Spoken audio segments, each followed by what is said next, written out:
I am wearing a body, therefore I say this is the name given to my body. I call it my name.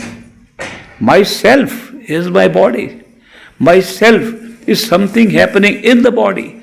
Myself is the one that has sense perceptions and therefore I see a world. Myself is able to think.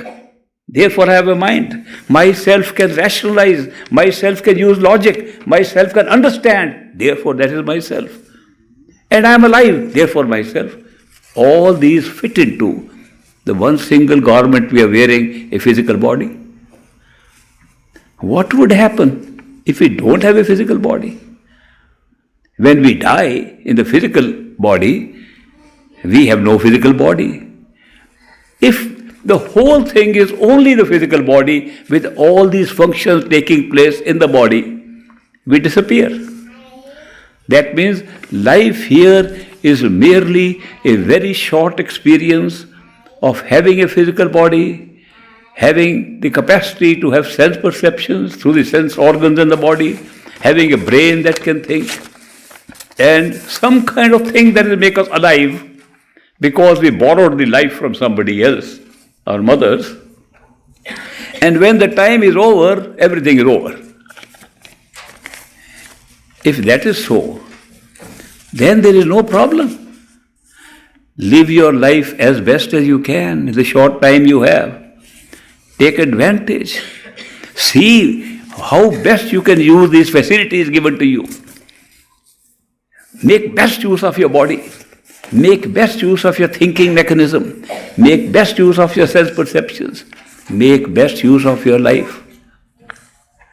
But why aren't we doing it? We are not doing that at all. We are making plans. We are making plans in time. We are making plans to do so many things. And we know before we can do those things, we may drop dead. And those things, what will happen? And if we are just given one particular span of life to live, how come we see people like ourselves in very different lifestyles? Why couldn't we have a better lifestyle? Who made it? Who designed this one span of life? Did we have a hand in it? If so, couldn't we do a better job? It's only for one life. But could we have a hand in it if we were not even there? Where did we suddenly come from? These are the questions that bother us, even if we think it's only one lifespan. Therefore, we invent stories. We invent stories. No, there is a creator somewhere outside. We call him God, Allah, Parmeshwar, Ishwar. We call him Zeus. We give him all kinds of names to justify that whoever created us, we were so different, all of us. There has to be some creator somewhere. So we make a big story that a creator exists somewhere. And we, because of sense perceptions, give us an experience of time and space. We look at the space.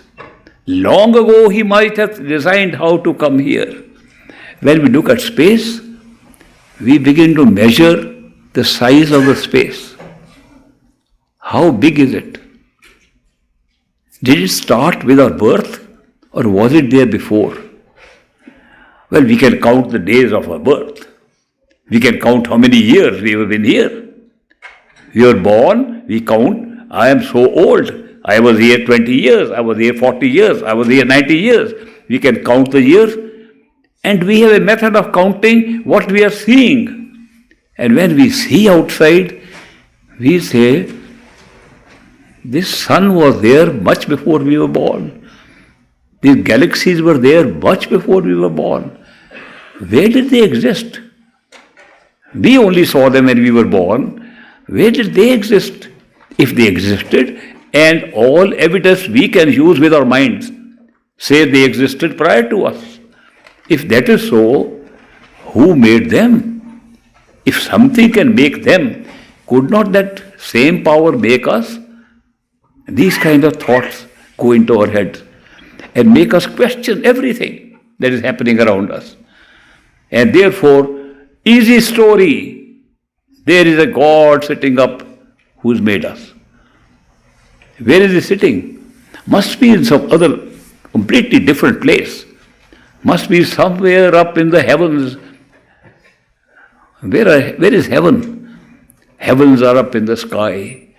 So I see people really worshipping a God who sits right up somewhere. All these are stories. So we make so many stories about the whole nature of our experiences here. Then we make a nice story to explain how we are so different. This must be something relating to a cause before we are born. Because we are born different. We are not made different later. We should all be born the same. If we change afterward, it would be different. We are born different in different places. Places that we believe existed prior we were born. There is some world going on around us which is much older, much longer. These are very tough questions. So we design more stories. There are past lives. And past lives have created a new law of karma, law of action and reaction. Good story. It's one of the finest stories. That the law of karma can create the whole sequences of things. And then we explain why so and so is rich, must have done good deeds in the past. Why somebody poor, must have done bad deeds. Why somebody so sick all the time, why somebody so healthy. Good explanation we found with a wonderful story. Any proof of these stories except these conclusions we are coming to from our observation? No proof at all. No proof of God's existence. Nobody has ever seen. No proof of the law of karma being real or not real. No proof of it. No proof of reincarnation or not. All stories. We love stories.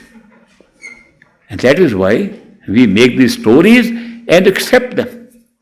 We accept them totally blindly. When do the stories start? When we are born. Where we are born. What our parents are believing. We started believing that. It's very difficult to change that. And then we make the stories into a nice category called religion. Religion comes up to contain all these stories.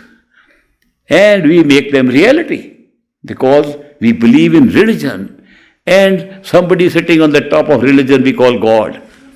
Nobody has seen, nobody has verified. But very good stories. We are able to use these stories to verify everything. If we tell the truth to somebody, the stories get demolished. If we tell somebody, there is no such thing as time and space, we are just generated for the sake of an experience here. There is no God except your own totality of consciousness within yourself. There is no other place except your totality. It cuts away with all the stories.